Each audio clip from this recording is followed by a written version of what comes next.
am in, a lot of people talk about agency, and nobody's really talked about, well, what is agency and what does it look like when it's in you, when you have agency? And it's more than just knowing who you are.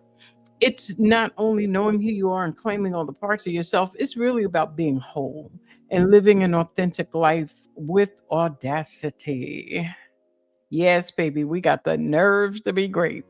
Yes. And when I said the nerve to be great, because a lot of times people, especially for women of color, people think we're not supposed to be who we actually are.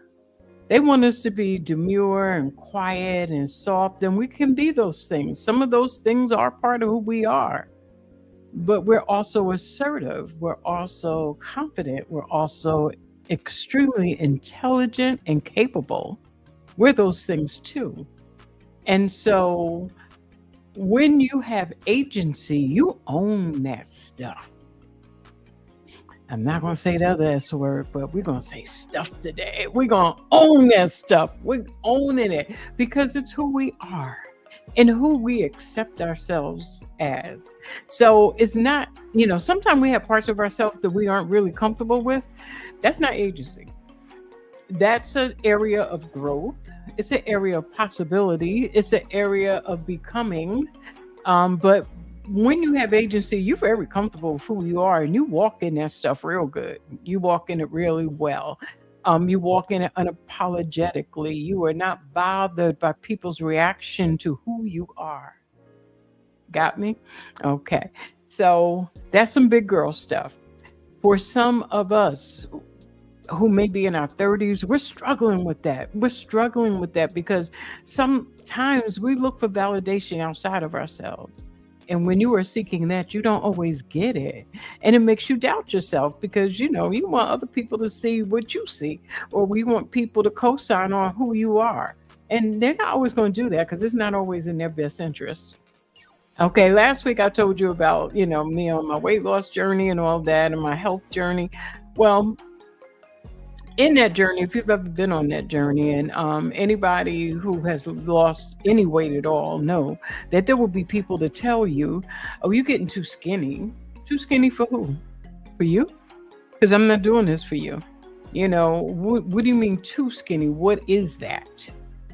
Because, if you go from a size 18 and now you're 14, that's not too skinny. That's not even skinny. That's a different. And why are you uncomfortable with me being different? Actually at this point in my life, I don't even ask questions like that because it's none of their business.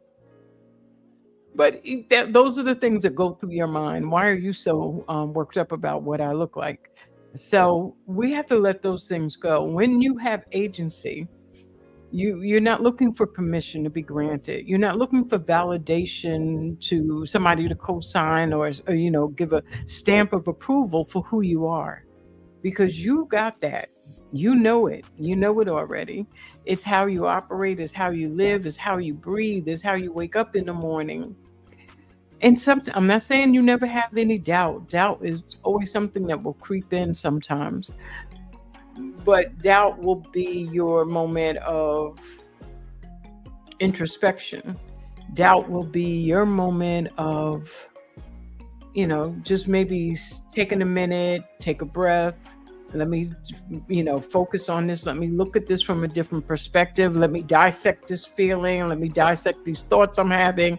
Maybe even journal it or write it down. Have a conversation with somebody you trust, or a therapist, whomever's in your sphere that helps you to keep things together. I find as a coach, I really feel if somebody asked me, and recently I was thinking about this. If somebody asked me what kind of coaching I do, I usually say I'm a life coach. Really, I'm an agency coach. And I do that with younger women who are finding themselves, they are becoming. And I help them to own their stuff. Own it. Own it. Just own it. And if you can own it, then accept yourself in it. Then when you feel you need to change, you'll make whatever transformation you need to make. But you got to own your stuff right now. And so I want to get into this a little deeper. But at its core, agency really is the audacity to believe that your life, your full, expansive, joy filled, divinely created life is not only possible, but it's deserved. All of it. And so when we live with that kind of audacity, it creates issues with folks sometimes. Um, when people stand in your light, they can respond in several ways, but usually they either enjoy it or mesmerized or caught up in it, are encouraged by it, or they are threatened. And when they're threatened, maybe they don't feel like they're enough in your light. Um, which begs the question, where's their light? Because I shouldn't have to shrink for you to feel better about yourself. Although I understand that feeling and I have compassion for that person that feels that way. I have worked with people who felt that way about themselves and helped them to make the transition to have more confidence um, and understand that everything they were looking for from out in the world was they already had, and so they just have to acknowledge that, and they do eventually. It's work, but it's good work. It's the work that is a work of time. It's a work of investing in yourself. It's a work of dollars because it costs to have a coach coach you, but it's worth it. It's worth it because it's hard out here on women. We have so many images coming at us from so many different places, so many messages about how we should look and how we should be and how we should show up. And then you have all these negative microaggressions that come at you as well. We all live in a place of intersectionality. We're not just one thing, we're many things. And with some of those things come um, challenges. And I'm saying challenges because the word that rang in my mind is baggage. But it's not our baggage, it's the world's baggage that they try to give to us to carry. I'm not carrying it. So you have to make your decision of what you're going to carry and what you're not going to carry. I'm not carrying other people's fears. I'm not carrying other people's anxiety. It's not mine. I don't want it. I'm not carrying it. And so I say challenges because now I have a challenge because of your insecurity. And the challenge for me is making sure that you understand this is all in your head. This is all your stuff. And, um, you know, it's yours. And so I just want you to understand that it has nothing to do with me, who I am, how I approach, none of that stuff. Okay. So, um, and so I want you to know that we're going to be talking about how we can move through this world on our own terms, our own terms. And sometimes that means rejecting the terms that are made for us by our families, maybe some elders in our lives, maybe even the church. Because I can tell you, there's some things about women that I just purely reject. And they're not, I don't have to make any loud noise about it because I don't need to announce it to anybody, but don't expect me to be that. So, the first thing I want to talk about is mind and how agency shows up in your mind. I think about your intellectual life. Now, one thing I do know about Black women in particular, but this stands for women of many different cultures, especially people of color. Women don't play about their minds. We invest in education. We invest in being the at the top of our game when it comes to our careers. We will go back to school. We will get in debt behind some education. So yes, our intellect belongs to us. We treasure it. It's a precious gift that we have. And when we have the ability to move up and we have the ability to learn more, we do. And so let's make that clear. We are not trying to shrink If we are brilliant people, we are brilliant people, period. There's no need to be less brilliant for what? To be in a relationship? How's that going to work? You cannot you cannot put a lampshade over your light because somebody else is scared of it. If it's too bright for them, then maybe they should not be in your orbit or in your atmosphere.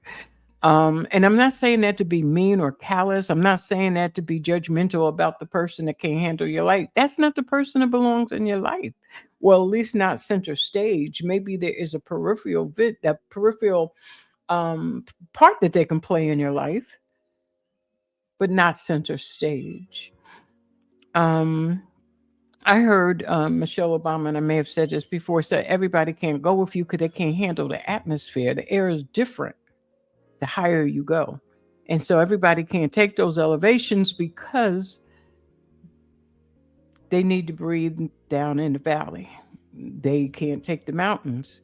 And so and that's true for a lot of folks. Everybody can't go with you on your journey. And so intellectually we need to understand how we are how we value our knowledge and our brilliance. We need to understand when other people don't, and be with those who are like-minded. Not saying you can't have a variety of friends, because the Lord knows I know people on all at all levels of life, wonderful, brilliant, funny people, and but it's just different. Every level is different, but none of it is to be looked down upon or thought of as less than. Mm-mm.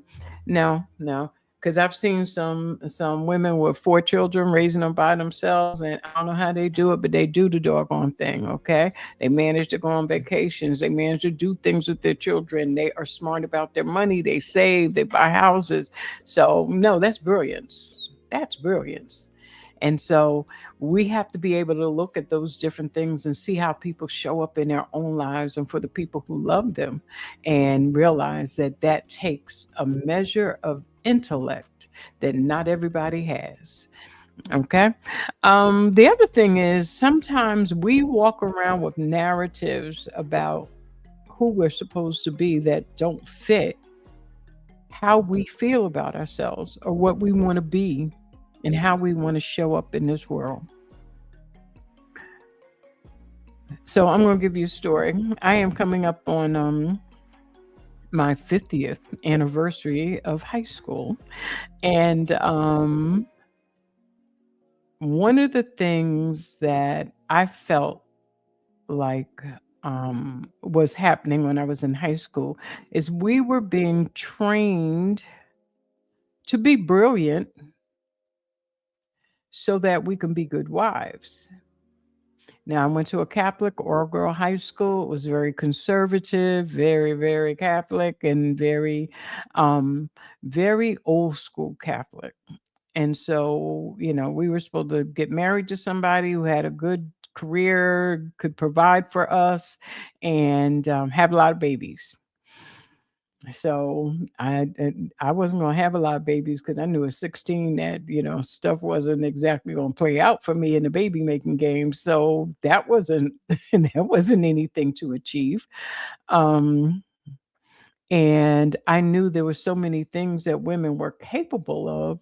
Thank God for the women's movement and people. I'm not going to say I was a feminist, but more of a womanist, and understanding that I had agency. It wasn't called that then, but I knew I had it. And so there were things that I was trying to figure out and wanting to be. I didn't want to be somebody's wife. That wasn't, I never had dreams of wedding dresses and big weddings and all that stuff. That was not a part of who I was. Um, and actually, I got married at age 59 and was starting to plan for a big, not a big wedding. It was only going to be, it's going to be less than 100 people, like 80 people. But that was too much. I just told my husband, I can't, I don't want to do this. Let's just go to church and do what we got to do. And that's what we did with 12 people. Um, so, hey, it wasn't bad. I had a white dress hanging in the closet. I put that on. He had on a suit. We went and did our thing, and that was it. Didn't need all that other stuff. However, um, the narratives that people write for us are not the narratives we need to cling to. We have to practice a little kujichagulia, self-determination. And so we write our own narratives for ourselves, and they don't have to be what our mothers did. They should not be a total rejection of our mothers unless you really feel like your mother did not provide um, an example of womanhood that you want to emulate. Okay. Um, you know what? I'm finish my statement and then we're gonna go for a little break. So in about another 45 seconds, you need to live your own wisdom. And so learn the lessons from your mother, self-correct in the things that you feel you would like to improve on, or the things that are about you that you want to nourish and grow in yourself. You don't need to reject her in order to not take the path that she took, but learn the lessons that were taught to you by her, because that's your mother for a reason. So there was something in her journey that was going to teach and direct your journey in a way, but it doesn't have to be the exact narrative. Okay, very good. Hold on, we're going to a commercial break. Thank you so much for listening to PA Empowerment Network.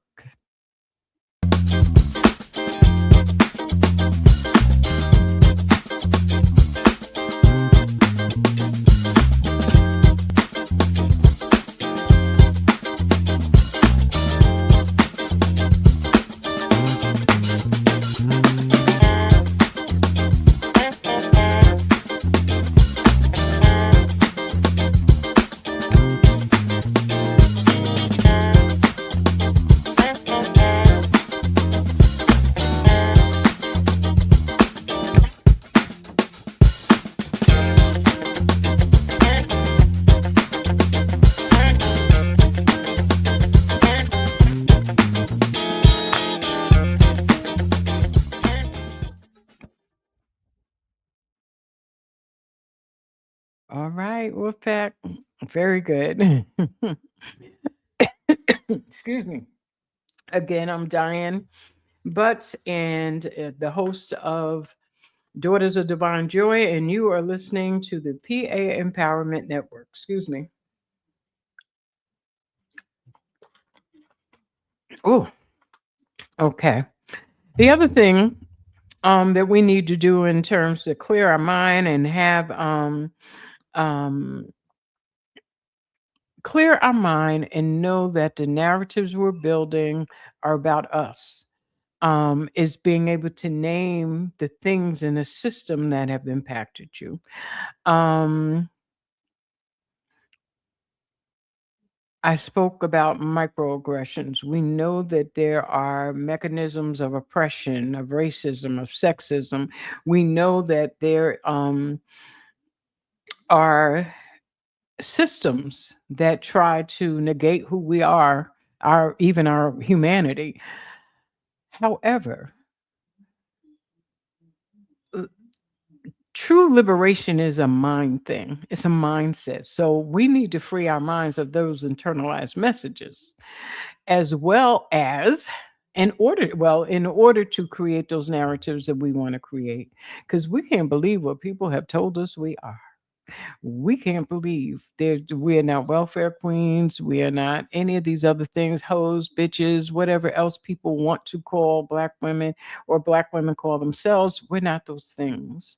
And so letting go of some of that, of letting go of the language and the thoughts that keep your mind enslaved, in chains, in bondage of low self-esteem, is something that's very important, because if you don't free yourself of those things, having agency is very difficult to achieve because you don't think you deserve it. You don't think you can have it. You don't think it's possible. And you won't even try. Because if you don't think those things are possible first, why try? Why even bother? I know in some circles, Christian circles, people think that um, God will do everything, God will fix everything. And, I've heard the thing, God helps those who helps themselves. I've heard, um, well, scripture says, man want to eat, got to work. Um, and I know that faith without works is dead. I believe that God had created us with a mind, and it's a precious gift. And we need to stretch it, to exercise it, to revere it, to love it enough to use it. To use it. We have wisdom that has been given to us. We have knowledge. Some things we know, we don't even know how we know, but we just do. Um, some of us are very much in touch with our inner voice, that what we would know is the Holy Spirit or our consciousness, however you want to look at it. But that inner voice, that wisdom that tells you things are going on, that warns you, that gives you that feeling that, you know what, I'm gonna sit right here. I remember I would put my coat on, it was wintertime. Yeah, it was fall, like a late fall. Put my coat on, had my purse on, keys in the hand, getting ready to go to the car to pick up my daughter from school.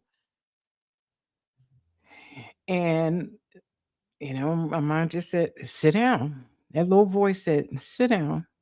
And I sat down with my coat on and I'm sitting there and I'm looking at the clock. I said, I sure don't know what I'm waiting for. And the phone rang. That phone call led, it was funny. Talking to my friend, she said, hold on. Another friend, a mutual friend, was calling her. She came back and said, listen, there's a job. And, you got to call this number, ask for this person, do it now. Okay, got off the phone, called, got an interview. Like 2 days later, went in, interviewed, ended up retiring from that job. That was the job that changed my life financially. And so I didn't know why I was sitting, but I sat because the spirit says sit. And if I don't do nothing else right in this world, I really try to listen to the spirit. And you know what? I taught my daughter to do the same thing. I taught her about the small, still voice, and you have to honor it.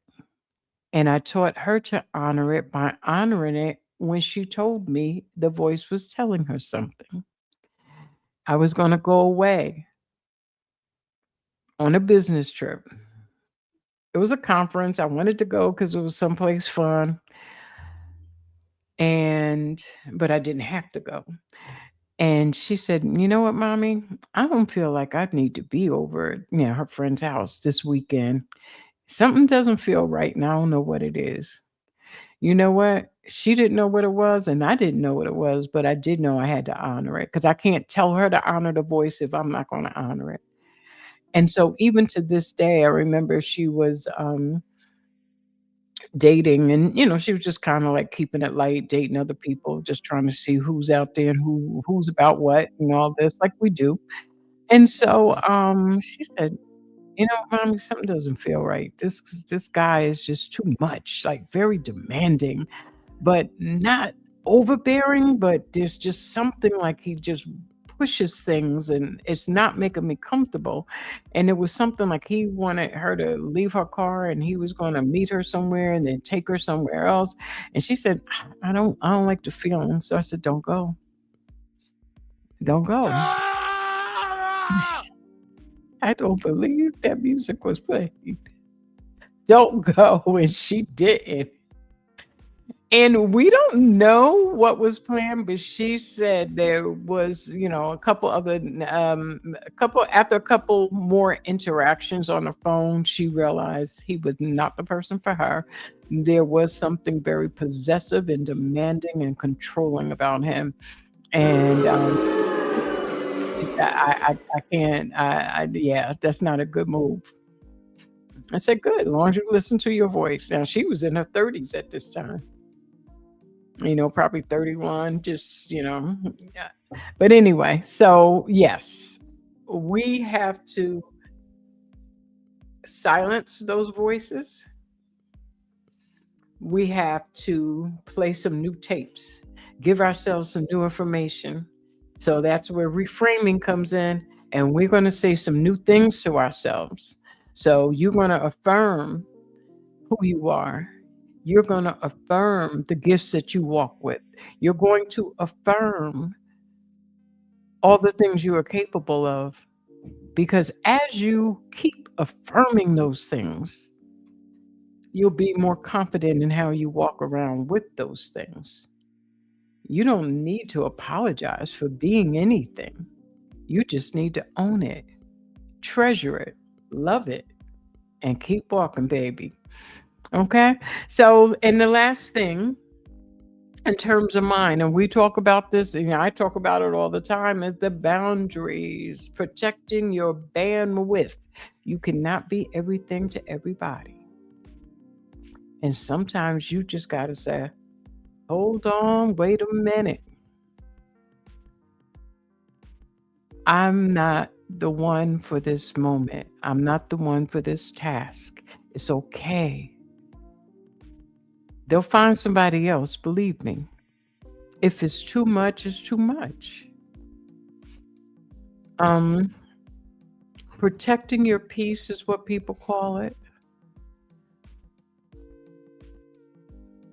I don't call it that because, I feel like, God protects my peace. And so I do watch who I'm around. I'm very careful about that. I listen to the small voice that tells me to walk away, that tells me, say no, because you're not feeling this. And the one thing I don't do anymore is go ahead and attempt tasks that I'm not feeling. And I mean, not just because I don't feel like doing this, but I'm really in my spirit.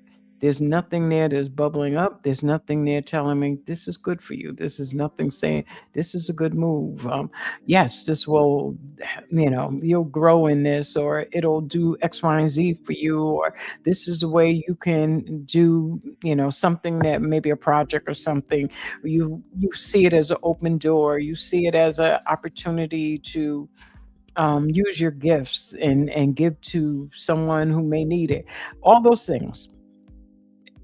And sometimes it does all those things, but you still need to say no because you're exhausted, because you need some time to yourself, because you need some time to invest in yourself. So no is an answer that you're going to have to give sometimes. And you don't have to get into it. There's some people I don't even debate with. I don't have discussions about opinions, especially if you're looking to be validated.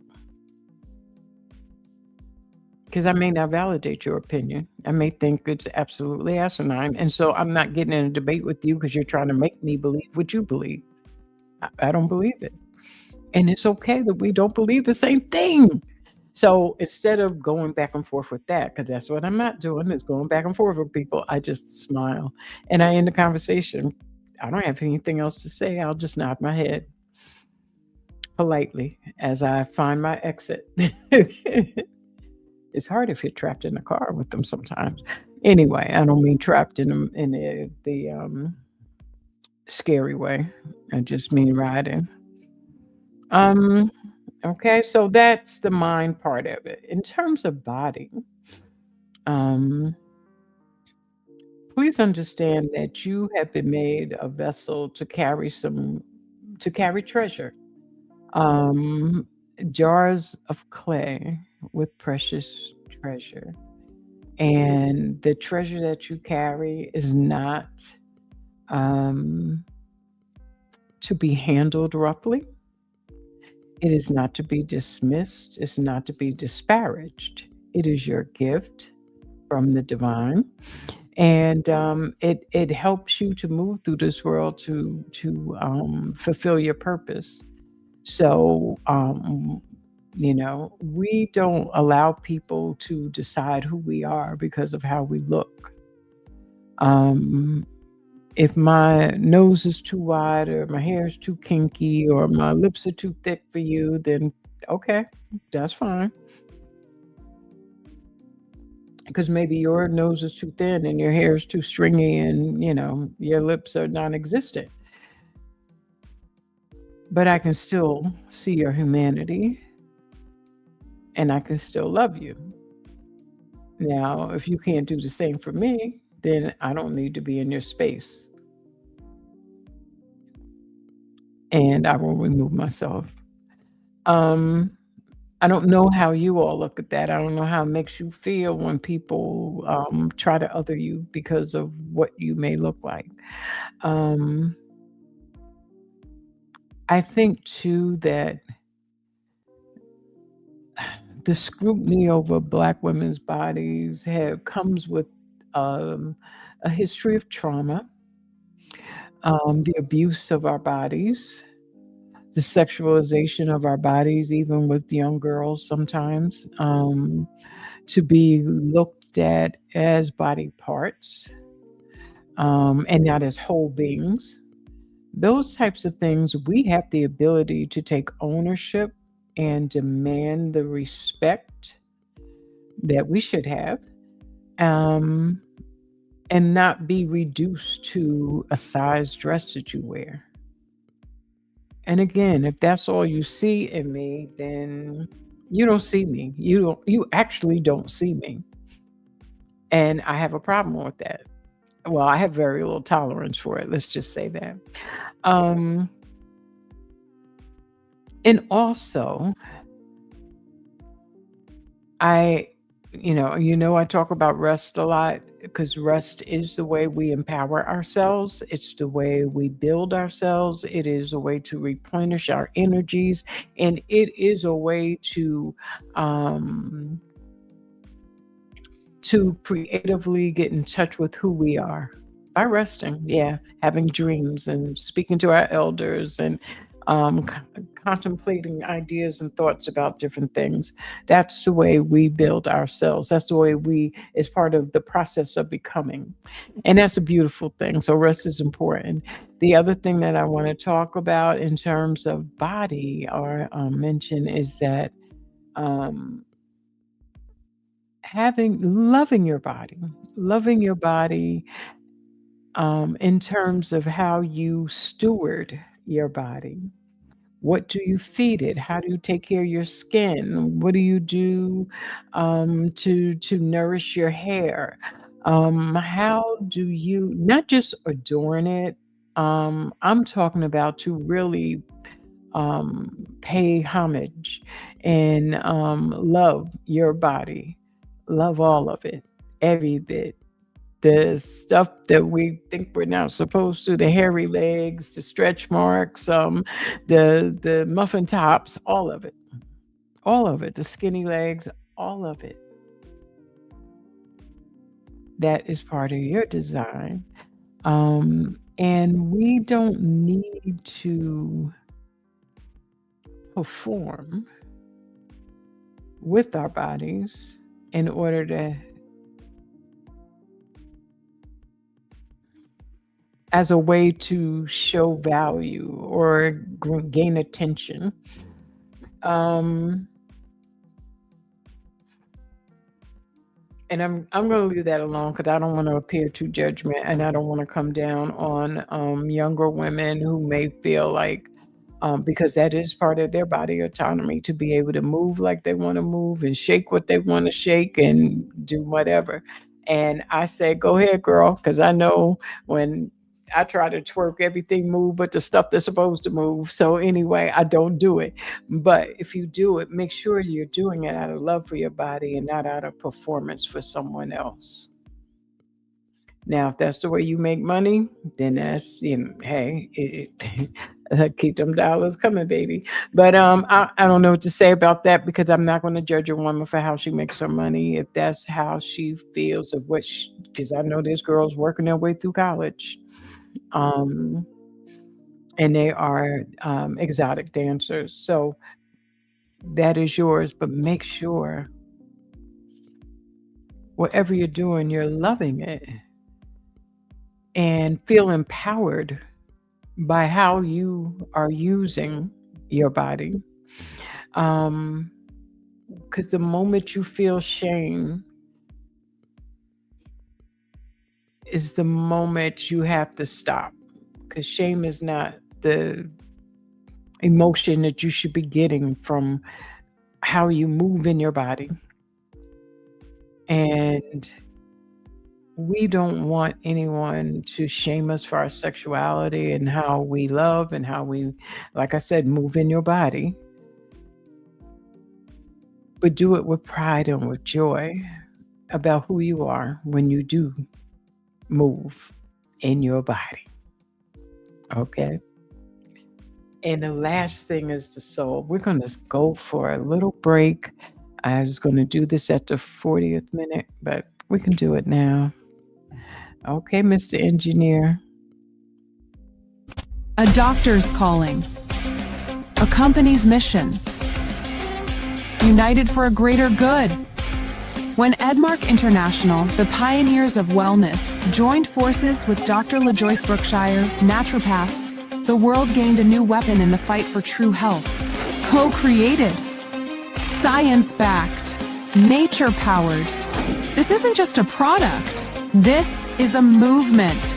Born from decades of groundbreaking research, naturopathic mastery, and Edmark's relentless innovation. The body wants to heal itself, and we have just given it the ultimate toolkit. A detox unlike any other. A partnership unlike any other. The future of health starts now. Amen. The future of health starts now. Trinity Detox. I've tried it. Because every once in a while, we all need to detox. I don't know if you eat any processed foods, and if you're walking around in this world, you probably do have more processed foods than you want. But we need to take some time to honor our bodies by making sure that we clean out and have a detox every now and again. And Trinity is one way that you can do that. Okay, we're back with I'm Diane Butts once more. We're talking about agency and the power to live our full self, our purposeful selves, our whole selves, without apology, without shrinking, without trying to be someone else's version of who they say we should be. We're living out loud. We're living proud, and we're living our best lives. Amen. Amen. So the last type of agency I want to talk about has to do with the soul, how you interact with the divine. That is a deeply personal thing. And I know for me, I know what I've learned and been taught in the church, but I also know what my personal theology is. I personally follow or am not a big fan of survival skills. I know God will make a way. I know God can do anything but fail. I know God can do this, that, and the other. But I'm very interested in what God has designed for me to do as well. And that is a little part of how the song Walking on Water came about. It is really about looking at some things that people think are impossible and knowing that God said, greater things will you do. Jesus said, greater things will you do. And I'm looking out greater. Okay. Let's do greater, God. Let's do greater. Show me how to do greater. Open the doors for me to do greater. I want to walk on water. Yes, I want to walk on water. I want to have the faith to do the thing that looks impossible. So metaphorically, I'm talking about walking on water, but yes, your spiritual life should allow you to go after things that people say no to. Oh, you can't do that. But if you feel it in your spirit and that still small voice said, yes, go for it, then do it. You're not too old. You're not too black. You're not too woman. You're not too Latino. Your accent is not too thick. Your hair is not too kinky. You don't have too many tattoos. You don't have too many piercings. You are who you're supposed to be. And how you are is how you need to show up in whatever door God has opened for you to go through, or whatever door you had to kick in to get there. Because sometimes God shows us the door and we got to get in that door. And you can knock and they may not let you in.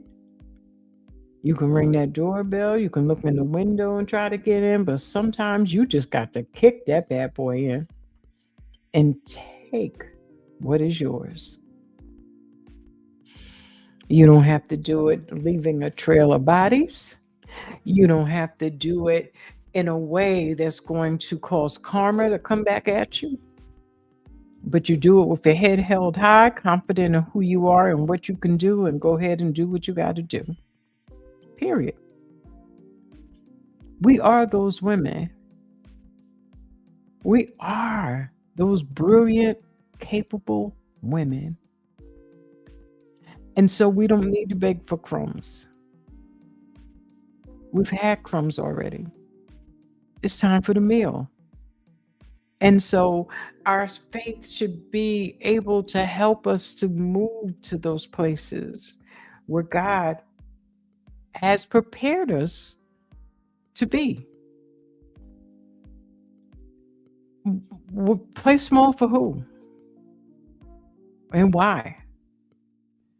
And I'm not saying not be humble, not be grateful. Because we also know that sometimes being grateful and humility are the big um,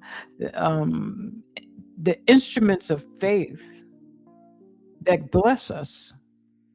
And so we're not kicking that aside, but we also are not belittling the gifts and treasures that we hold inside of us just so, I don't know, because somebody else doesn't think we should be there.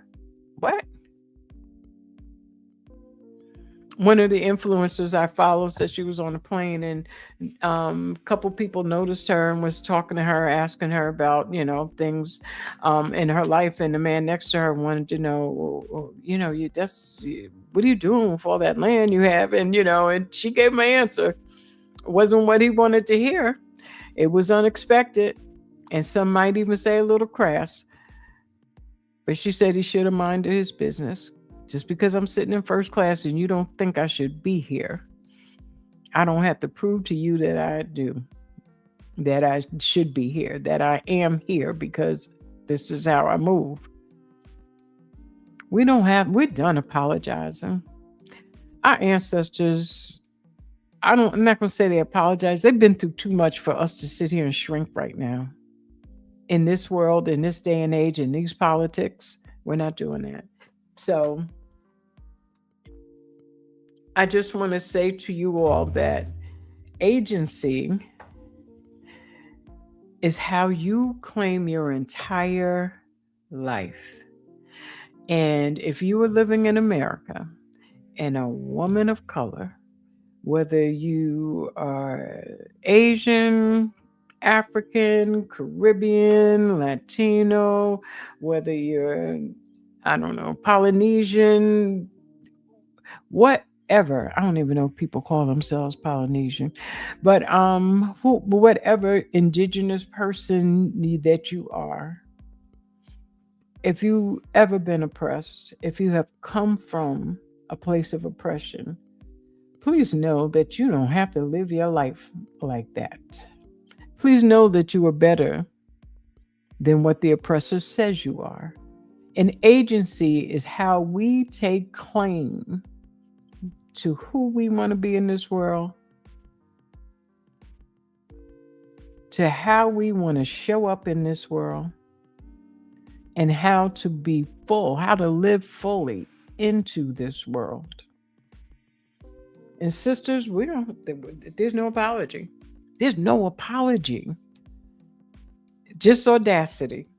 No apology, just audacity, because I'm not apologizing for anybody and I'm not shrinking for anyone.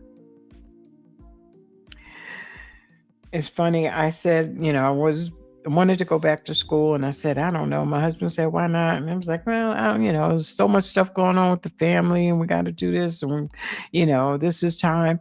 He said, don't let that be your excuse. Find another one. And I was like, oh, shoot. Okay, well, I guess I don't have an excuse. I guess I better go ahead and do what I got to do. Sometimes we do things because we just have to do it, because we had this yearning or this gift inside of us, and if we don't use it, we feel like we are wasting it, and so we do the hard thing.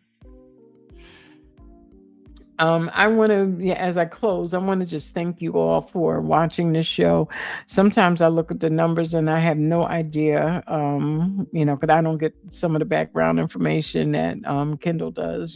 Kendall Stevenson is the founder and the brains behind the PA Empowerment Network. I am glad to consider him a friend, and he makes room for me to be able to do this. And one of the things that I told him is that I don't like being in front of the camera. I don't like it. And he keeps telling me, well, I went somewhere and found out people are actually watching the show. And so he started sharing some of the analytics with me, and I said, okay, you're just making me more nervous. You're just making me more nervous. And he said, what are you nervous for? He said, people watching, they like it. I know, but that causes more anxiety. But it's the thing that I have to do. It's the thing, it's a calling. It's a calling. It's something that was calling me. I'm not saying I was born to be in front of cameras. No, these things that I talk about, there is something burning like fire shut up in my bones, it's burning for me to speak about these things to women. Like, I wish I had somebody to say these things to me when I was younger. There's so many mistakes I don't know if I would have avoided all of them, but there's a lot of them I would have thought twice about before making certain decisions or going down certain roads. Let's just say that. Because I was always a person who could learn from other folks. I like listening to people's stories. I was always enchanted by how people made certain decisions when they found themselves facing certain challenges. I've always loved it and learned lessons from those people because of their lives. So it's not as if I could not learn from others, but sometimes, experience will be your teacher. And that alone. But I may have been, done things a little differently had I had some older women pour into me in a way in which I'm trying to pour into other women. And sometimes you just need somebody to tell you you're on the right track. You need to hear it coming out of somebody else's mouth. Because people can make you doubt yourself, and they can make you feel like you're some kind of weirdo because you are demanding certain things, that your life be lived in a certain way, and you demand a lot from yourself, and sometimes probably people around you, when you realize there are people that have, can meet those demands, but there's a certain way that we want to live, and it's okay, it's good. We can have standards. You can have principles. You can have ethics. You can walk around with comportment. It's good. It's all right. And so sometimes you just need to hear that. So I just want to close by saying, meet me here next week at the same time, and we can continue talking about agency. We're going to get into behavior. What does it look like when you're acting with agency? We're going to get into intimacy and relationships. We may do both of those next week.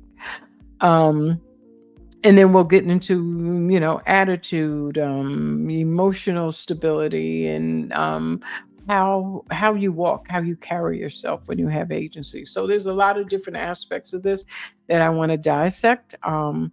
And hopefully, let me know. Contact, please like and subscribe the PA Empowerment Network on YouTube. You can join us on Facebook, Instagram, all the major places where you chat and talk to folks and meet up with your favorite influencers.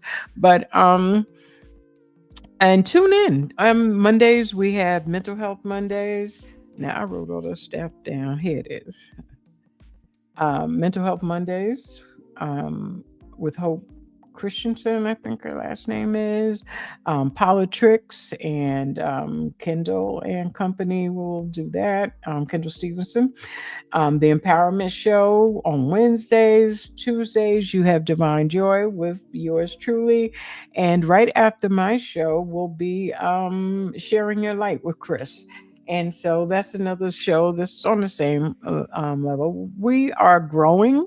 This network has been here for a year, right? A year, and is growing in a good way, quick, in a steady way. I'll say steady, quickly. I would say quickly because it's quickly in my world. But it's been growing steadily. We appreciate you tuning in. We appreciate the phone calls. We appreciate all the comments that are made. I appreciate those people that are setting their timers on their phones so they can tune in. God bless you all. I love you so much, and I appreciate every last one of you. And please know that I pray for everyone who listens. I ask God to give me something to say that people need to hear. And so if you're getting something out of this, please, shoot me an email, comment on social media, and, let me know how you feel of me. Okay. Take care, my lovelies. Be blessed. Love.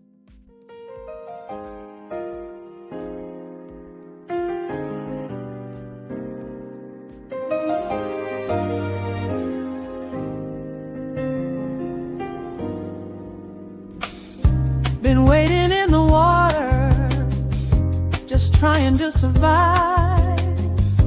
But God said there's more for me, more than staying alive.